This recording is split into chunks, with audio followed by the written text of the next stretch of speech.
What would you say is the number one reason why people fail? Lack of brains, lack of effort.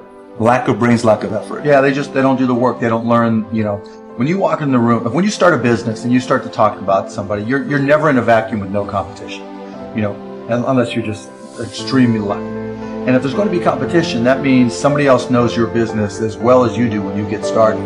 And if you walk into a competitive environment and they still know more about the business than you do and more about your customers, you're going to lose. But most people don't consider that. They don't do the work. They don't learn more about their industry. They don't know even about their business. And so you've got to put in the effort to know more about your industry than anybody else. And that's the brains part, and that's the effort part as well. Because look, if you're competing with me, you better know what you're doing. Otherwise, I'm going to kick your ass. And you're not going to outwork me. And so, the combination is usually what kills businesses early on more than anything. How does one entrepreneur increase the speed in areas that they can increase? There's certain things you can't control. Speed in what way? Speed of growing your business. All right. So how fast can I grow? Yeah, it just depends. You've got to know your own skill set, right? And you've got to know how that fits within your company's life cycle. Some companies are slow grind, and you just have to understand that, and you've just got to bide your time until it starts to click, and then grow with it quickly. If you're trying to release a product that needs to be ubiquitous, you've got to go as fast as you can, and then release a product, yeah, like a launch. Yeah, and there's a lot of people who will say, perfection is the enemy of profitability, right? And that doesn't mean you have to wait till it's a perfect product.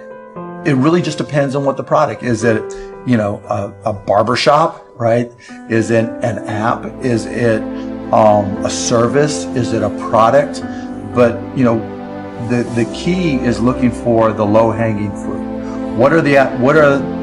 What customers are willing to write you a check or commit to it, so that they're willing to integrate it into their daily lives or integrate it into their daily business. And so getting a commitment either through time or revenue is typically what I look for. And so if I can get a commitment, then I'm going to be able to learn. I'm going to see how they use it. Do they sustain usage? And then once I get the next one, hopefully it came a little bit faster than the first one. Then I can ask for referrals, and then the next one, and I just try to ramp it up. When I bought the Mavs, we had no season ticket holder base.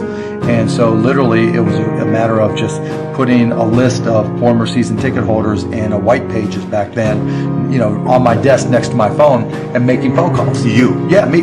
Yeah, because if I'm not going to do it, how can I expect someone else to do it, right?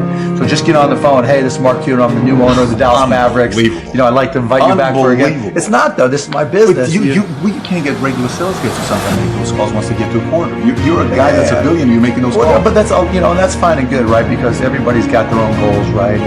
But still, I didn't want anybody at the Mavs to be able to say, well, he's not willing to do the work, right? And there's, if I walk around, I'm picking up all the papers. I'm not saying go get that picked up. I'm like, okay, that's trash. I'm picking it up. But in terms of speed of growth, it's really, you got to get that first customer first. And then when you get that first, what did you learn? Reiterate, get that next customer. And then hopefully, as you learn more and more through the process, then the next one becomes right.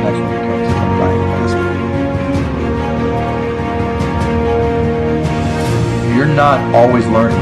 To this minute, if I'm not continuously learning, if I'm not just absorbing as much as I can absorb, someone else is going to kick my ass, right? So you talk about paranoia.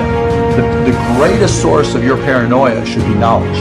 If someone else knows more than you do, and if you're not learning, if you don't know if you don't know how to learn, if you don't have a thirst for learning and acquiring information, you're SOL. Do you think there needs to be a healthy level of paranoia? Oh, absolutely. There needs to be. Oh, yeah. I mean, I always say, for every one of my businesses, I said, what would I do to kick my own ass? Right? So whatever business you have, there's somebody trying to put you out of business. There's somebody trying to take a bite out of your business. And it's better for you to figure out how they're going to do it rather than they do it. And so, yeah, that's being paranoid. And so you have to be paranoid. You have to anticipate other people's next moves. And you can't ever, downplay the competition. I started my first business when I was 12. I was buying and selling baseball cards, buying and selling stamps. Anything I could do to make money, I was hustling and trying to do. So I was into business, but I not so much where it was all my friends were into it with me. So Baseball cards. Yeah, baseball cards, you name it. I mean, I grew up in Pittsburgh. And so I would, probably even less than 12 years old, I would go out and buy a bunch of baseball cards that I collected, and I would package, I would say, okay, you're guaranteed to have a Pittsburgh Pirate in this package, and I would charge 3 times as much, and I'd set up on this park bench down in the park down in Scott Township where I grew up, and I'd have these little sales. And it was great. I made money, and I mean, it was, you know, and I learned as much about business when I was 9, 10, and 12 as I learned any other time.